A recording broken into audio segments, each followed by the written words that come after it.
తాకట్లో ఉన్న బంగారాన్ని విడిపించి ఆ రోజున మార్కెట్ ధర కట్టి మిగిలిన డబ్బును మీకు అందిస్తుంది కొమ్మూరి గోల్డ్. ఇంటర్వ్యూ చేస్తూ ఒక వ్యక్తి గురించి మాట్లాడకపోతే నిజంగా ఆ ఇంటర్వ్యూ పరిపూర్ణం అవుతుంది. సిరివెన్నెల సీతారామ శాస్త్రి గారి గురించి ఇన్ని అద్భుతమైన పాటలు సార్. అంటే ఆయన అందరికీ అద్భుతమైన పాటలు ఇస్తారు. మీ సినిమాలు ఇంకా బాగుంటాయి. ఈ ఇంటర్వ్యూ కోసం అంటే ఆ పాట నేను చాలాసార్లు విన్నాను. ఈ ఇంటర్వ్యూ కోసం మళ్ళీ ఒక్కసారి ఫీల్ కోసం విందామని ఒక పాట వింటున్నాను. ఆ పాటలో జన్మంతా నీ అడుగుల్లో అడుగులు వేసే ఉంటే నడకల్లో తడబాటైనా నాట్యం అయిపోదా.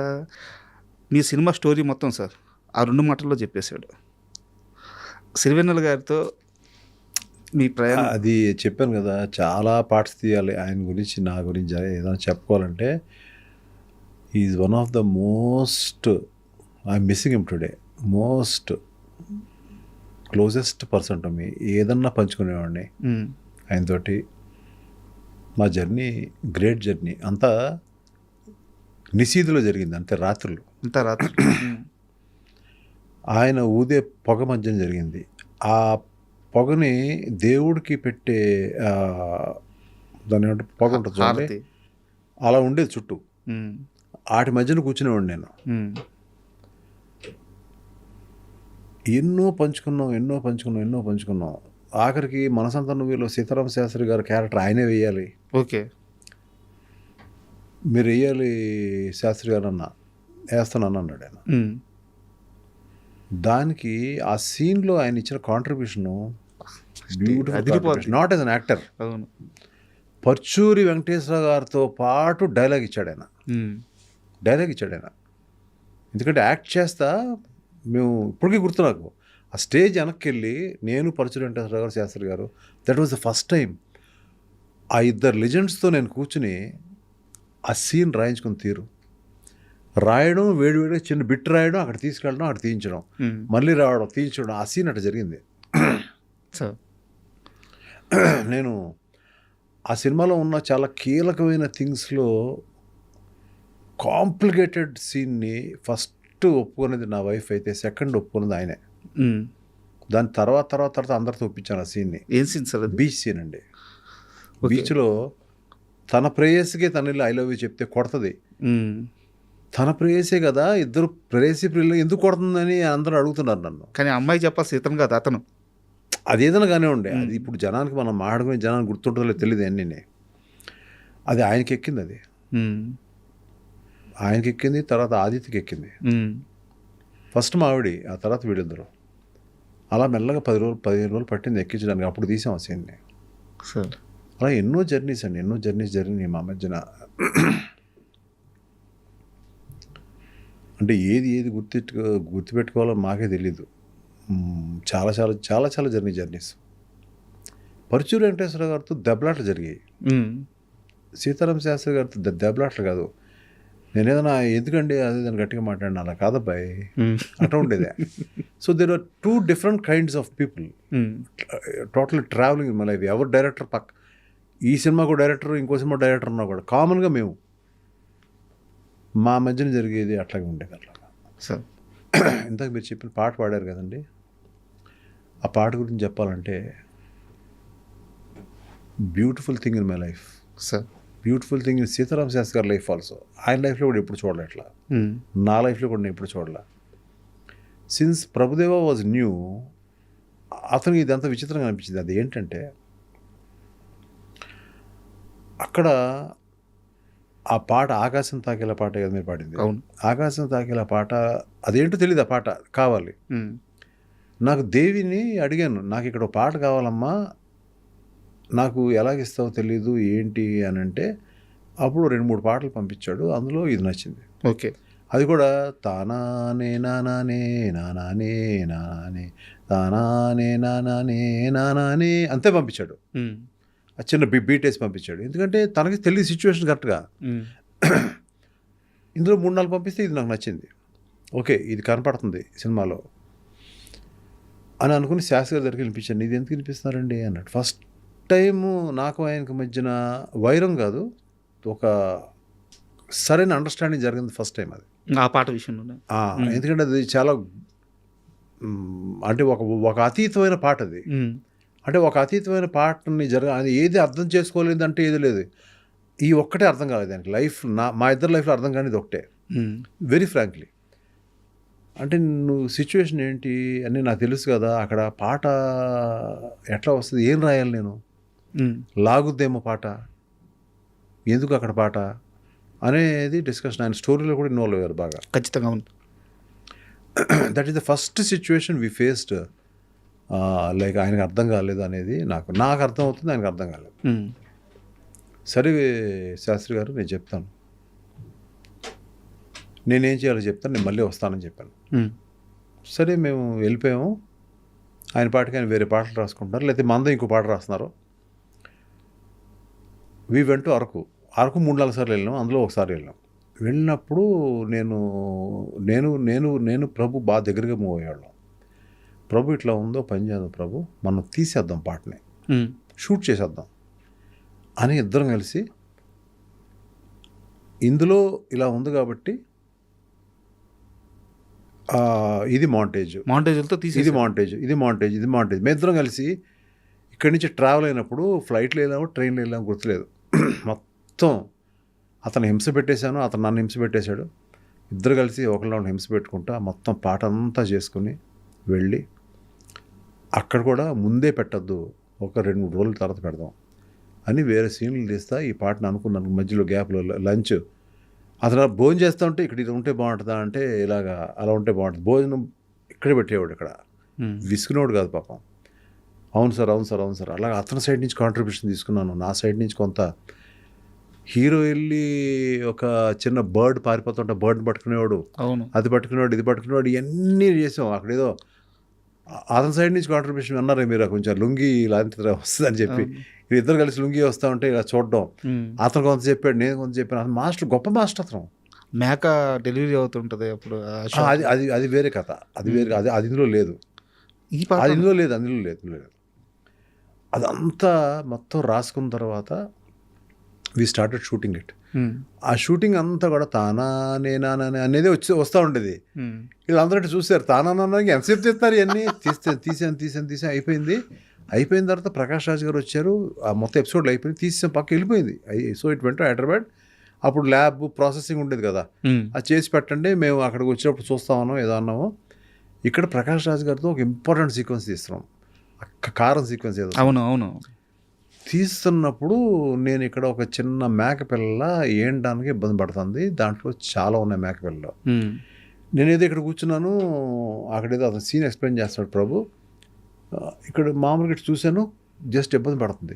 ఆ ఒక్క క్షణంలో ఐడియా వచ్చింది, ఇది ఆ ఇద్దరు లవర్స్ ఎవరైతే దూరంగా ఒకే ఇంటి దగ్గర, అటు మేడ మీద అమ్మాయి, ఇక్కడేమో పొలంలో ఈ అబ్బాయి ఉన్నారు, ఆ దూరం, వీళ్ళిద్దరు కలిసి ఇక్కడ వచ్చి చూస్తే చాలా హృదయంగా ఉంటుంది అనేది ఒక్క సెకండ్లో థాట్ వచ్చింది. ఆ రోజు త్రిష లేదు, ఆ అబ్బాయి ఉన్నాడు. మరి త్రిషలాగా ఎలా తీయాలి, ఇక్కడి నుంచి అరిచాను, సిద్ధు ఇక్కడ రా అని. అతనికి అర్థం కాల, ఎందుకంటే ఆ సీన్లో ఇన్వాల్వ్ అయి ఉన్నాడు, ఎందుకంటే కారం తీయాలి కదా, అదేదో ప్రాక్టీస్ జరుగుతుంది అక్కడ. రా ముందు అన్నాను అతనికి, సార్ ఇక్కడ రా అరిచాను గట్టిగా, ప్రభు నువ్వు రా. అక్కడ ప్రకాష్ రాజ్ గారికి నేనంటే చాలా గౌరవం, పిలుస్తున్నట్టు ఏదో కారణం ఆయన వచ్చాడు. వీళ్ళందరూ వస్తే నేను చెప్పాను, నువ్వు వెళ్ళు, ఇలా వెళ్ళు. అప్పుడు అతను డైరెక్టర్ని మర్చిపోయాను కాసేపు, నేను డైరెక్టర్ అనుకుంటున్నా. ఇలా వెళ్ళు, అది ఏంటది, దాన్ని పట్టుకుని చూసి, ఇటు చూడు నా ఇంకా, నేను ఇక్కడ కూర్చొని ఉంటా, ఇక్కడ మీ ఇంకెంత చూస్తానంటే అన్నాడు. ఇక్కడ త్రిష ఉంది, నేను చూస్తావు, తర్వాత అక్కడి నుంచి బయటకు వచ్చావు, ఇది షార్టు అని చెప్తే ప్రభుదేవ్ చూస్తాను. అతను కూడా అర్థం కావట్లా, టప్ప అది పడింది, తీసాడు. అతనికి అది మాంసం మొద్దది, అది పట్టుకున్నాడు. అతను ఏం ఫీల్ అవుతాడో తెలుసు నాకు. తీసామో షార్ట్ అయిపోయింది. 2 కెమెరాస్ ఉండే, ఇప్పుడు మా 2 కెమెరాలు తీసాం ఇమీడియట్గా. ఆ వేణుగారు, ఆయన నేషనల్ అవార్డు, ఆయనకి అంత ఫాస్ట్గా పని రాదు. రండి పరిగెత్తండి, ఇట్లాగే పరిగెత్తాడండి అందరూ. అక్కడ అంటే ఎంతసేపు అయిపోద్ది కదా అక్కడ. అవును, మనకు టైం అయిపోయేలోపు అయిపోయిందండి. ఆడు వచ్చాడు, తీసాడు, అటు తీసాడు, అయిపోయింది. ఆ తర్వాత వారం రోజుల తర్వాత త్రిష వచ్చినప్పుడు అదే బట్ట ఉండాలి, అది స్టిల్ తీపిచ్చాను, అదే ఫేస్ ఉండాలి, అదే ఇది ఉండాలి. అది చేసిన తర్వాత మళ్ళీ ఆ తర్వాత సీన్ అయిపోయింది, అది అయిపోయింది, అంత అయిపోయింది. అప్పుడు అన్నాడు సిద్ధు, అది పట్టుకోవడానికి భయం వేసిందంటే కళ్ళ నీళ్ళు వచ్చేసిందండి. కళ్ళ నీళ్ళు వచ్చేసినాయి కదా, అదే నాకు కావాలన్నాను. దాని తర్వాత నెక్స్ట్ త్రిష వచ్చినప్పుడు నువ్వు ఇక్కడ కూర్చో, ఈ ఇద్దరు చూస్తూ ఉంటారు, ఏం చూస్తూ ఉంటారు, ఏదో చూస్తూ ఉంటారు, అటు చూస్తూ ఉండు, కళ్ళ నీళ్ళు రావాలి నీకంటే. కళ్ళ నీళ్ళు ఎందుకు వస్తాయండి, అక్కడ ఏం చూస్తానంటే అప్పుడు నేను చెప్పాను ఇలా జరిగింది. ఆ రష్ ఉందా అండి, రష్ ఎక్కడ ఉంటుంది, అవును అక్కడ ఎక్కడో ఉంది అన్నాడు. రేపు చేస్తానండి, ఆ రష్ తెప్పించున్నది. ఫస్ట్ టైము ఆ అమ్మాయి అడిగింది, మీరు ఏముంటుంది చేస్తాను, అక్కడ ఈ స్పాట్ మీరు ఏం చెప్తే చేస్తాను, దాన్ని నువ్వు ఎందుకు అడుగుతున్నాను అన్నాను. కాదు చూడాలంది. మంకుపట్టు పెట్టింది ఆ రోజు. అడవాడు చేసి అక్కడి నుంచి ఒక మనిషిని తెప్పించి అది రెడీ చేసి తీసుకొచ్చి ఇక్కడ పెట్టి, అదేదో మొత్తానికి ఏ ఫార్మేట్లో చూపించాను నాకు గుర్తు. ఆ అమ్మాయికి చూపించిన తర్వాత, అమ్మాయి చూసిన తర్వాత అమ్మాయి చేసింది అక్కడ. అప్పుడు డెప్త్ అర్థమై ఉంటుంది. లేదంటే అమ్మాయికి ఎలా అర్థం అవుద్ది, అమ్మాయి నేర్చుకుంది, యాక్టింగ్ నేర్చుకుంది. నువ్వు వస్తే అవుతుంటాలో అమ్మాయి యాక్టింగ్ నేర్చుకుంది, యాక్ట్రస్సే. ఆ డెప్త్ నేర్చుకుంది అమ్మాయి, అది చేసింది అమ్మాయి. అది మొత్తం ఒకే సీన్ లాగా ఉంటుంది, కానీ తీసింది వేరు వేరు. చాలామంది తెలియదు అది. స్పాట్ డిసిషన్ అంటారు కదండి, ఇటువంటి ఎన్నో జర్నీ సినిమాలు, ఆ సినిమా కాదు చాలా ఫిల్మ్స్లో. అసలు మీరు చెప్తుంటే సో ఈ ఫుటేజ్ అంతా తీసుకెళ్ళి ఆ రెండు కలిపేటప్పుడు ఒకేలాగా ఉంది. శాస్త్రి గారికి ఇచ్చారు ఇదంతా తీసుకెళ్ళి. సారీ చెప్పడం, ఇదంతా తీసుకెళ్ళి ఎడిట్ చేసి ఒక రఫ్ ఎడిట్ చేసి తానానే అనేది లూప్ చేసి దాన్ని మొత్తం ఒక 3 నిమిషాల పాటు చేసి దాన్ని, అప్పుడు శాస్త్రి గారిని అప్పుడు ఎడిటింగ్ రూమ్కి ఒకసారి రండి పిలిస్తే, ఆయన ఎప్పుడు పిలిస్తే వెంటనే వచ్చేస్తారు ఆయన. సరే ఏదో పంపండి కారు అన్నారు, ఏదన్నారు, మొత్తానికి కారు పంపించాను, వచ్చారు, కూర్చున్నారు. రాత్రి 1 గంటకి ఎప్పుడో అప్పుడు రెడీ అయింది. అప్పుడు ఆ టైంలో రాస్తూ ఉంటారు పాట, అది మందే రాస్తాను అనుకుంటున్నాను నేను. లోపల ఎడిటింగ్ రూమ్ తీసుకెళ్ళి లోపల చూపించాను. చూశాడు. చూసిన తర్వాత ఇలా మెల్లగా వచ్చాడు, సైలెంట్గా వచ్చాడు, సిగరెట్ వెలిగించాడు ఆయన. మన ఇద్దరం అదే నన్ను ఇంటి దగ్గర దింపుతావా అన్నాడు. అందరు దింపుతాను, సరే పద అన్నాడు. మాస్టర్ తీసింది వచ్చి ప్రభుదేవ్, అతన్ని ఎక్కమని అనలేదు. నువ్వు వెళ్ళి పడుకో ప్రభు చెప్తాను అన్నాడు ఆయన. కారులో వెళ్తా ఉంటే నన్ను మామూలుగా హనీ అంటాడు ఆయన. ఆ హనీ మీరు పేపర్ తెచ్చారా, ఒకసారి మీరు అంటాడు, ఒకసారి నువ్వు అంటాడు ఆయన. మీతో కూర్చుంటే పేపర్ పెన్ లేకుండా ఎందుకుంటాను సార్, తీశాను. ఆకాశం తాకేలా రాశాడు, ఆకాశం తాకేలా వడగాల ఈ నెల రాసుకో అన్నాడు ఆయన. రాశాడు, నీ పాట రేపు సాయంకాలం ఇస్తాను అని ఇంట్లో దిగిపోయి వెళ్ళిపోయాడు. ఆకాశం తాకేలా వడగాల ఈ నెల అని అనుకుంటా తెల్లారి వరకు అలా దాన్ని ఇంటికి వెళ్ళి స్నానం చేసి కూర్చొని దాన్ని చదువుతున్నాను. నెక్స్ట్ ఈవినింగ్ రమ్మన్నారు. ఆ ఈవినింగ్ రాత్రి 1 గంట అయింది. ఆయన కోసం వెయిట్ చేస్తాను. ఆయన ఇంకా లేవలేదు, ఎందుకంటే డే టైం రాసిన ఫస్ట్ పాట అది. ఈ మధ్యకాలంలో ఎప్పుడైనా రాసుంటారు ఆయన కొత్తలో, ఎప్పుడు రాత్రి రాసి ఆయన డే టైం రాశాడు. ఆయన హంట్ చేసింది, అది హాంట్ చేసింది. అది వెంటనే ఎక్కడ దాన్ని వదిలేస్తానని చెప్పి నేను వచ్చేటప్పటికి రాత్రి 1 గంట ఎప్పుడు ఆయన మెల్లగా దిగి వచ్చి కూర్చొని, నేను చాలా పేషెన్స్గా కూర్చునేవాడిని. కూర్చుంటే వచ్చేరాగానే ఇదిగో అబ్బాయి పాట పాడతానని చెప్పి ఆ పాట ఒకసారి విని ఆ ట్యూను ఇది పాడి మొత్తం వినిపించాడు ఆయన. ఒకటే టేక్ అంటే ఒకే చేంజెస్ లేవు. అంటే చేంజెస్ ఎలా ఉంటాయంటే, ఒక్కోసారి మేము ఎదురే కూర్చుంటాం, ఇంకెవరు ఉంటాం. ఒక పాట లంగా ఓణి అని రాశారు ఆయన. తన నాన్న లంగా ఓణి అని పాడతారు ఆయన. లంగా ఓణి ఆఖరి బాగాలేదు, లంగా ఓణి బాగుందని సార్, అక్కడ లంగా ఓణి బాగుంటాయి, నేమ్ బాగుంది వినడానికి, నేను చూశాను ఇందాక మీరు రాస్తూ ఉంటే. కొట్టుకుంటాడు, 1-2 గంటలు కొట్టుకుంటాడు నేను. సార్ లంగా ఓణి ముందు తెస్తే ఎలా ఉంటుంది నాకు చూశాడు ఆయన. పట్మని ఆ సిగరెట్ తీసి ఇంకో సిగరెట్ వెలిగించి లంగా ఓణి నేటితో అయిపోయింది. ఒక చిన్న కెలుకుడు, అంత మా ఇద్దరి మధ్యన అంత ర్యాపోర్ట్ ఉండేది. I really miss him. What great people I worked with. కోడి రామకృష్ణ గారు, పరుచూరి వెంకటేశ్వరరావు గారు, శాస్త్రి గారు. సో ఐ కెనాట్, అంటే చాలామంది మ్యూజిక్ డైరెక్టర్లు ఉన్నారు, పేరు నేను చెప్పలేను, కానీ ఒకటి పేరు చెప్తే ఒకటి కోపం, నాకంటే ఆడెక్కువ. మీరు ఎంతమంది పేరు లిజెండ్స్, వీడి పేరు చెప్పినా ఎవరు కూడా అంటే ఇదేవారు. ఇప్పుడు మ్యూజిక్ డైరెక్టర్లు ఉన్నారు, మీరు ఎంతమంది పేర్లు చెప్పినా దేవి అయితే మీ ఇంట్లో బిడ్డే. అది ఒక తండ్రి బిడ్డ మధ్య ఉండే, గురువు శిష్యుల మధ్య ఉండే అనుబంధం. అది నిన్నే నాకు ఇచ్చాడు ఒక ట్వీట్, నాది టీజర్ పెట్టి ఈ సినిమా నాకు చాలా నచ్చింది అని చెప్పి ఎంఎస్ రాజు గారికి ఈ సినిమా పెద్ద హిట్ అవ్వాలని ఇచ్చాడు ట్వీట్. నిన్న నేను అడిగారా మీరు? నేను అడగలేదు, మీరు అతనే ఇచ్చాడు. అంటే నా టీజర్ కూడా పెట్టాడు అందులో. బాధ్యత. నాకు చాలా ఇంట్రెస్టింగ్ అనిపించింది. అతను పెట్టడం వల్ల మరి అడ్వాంటేజ్ ఉంటుంది నాకు. అతని ఫాలోవర్స్ చాలామంది ఉంటారు కదా. సో ఇప్పటి వరకు నేను ఫాలో అవ్వకుండా 4 మిలియన్ వచ్చింది ఇప్పటికి.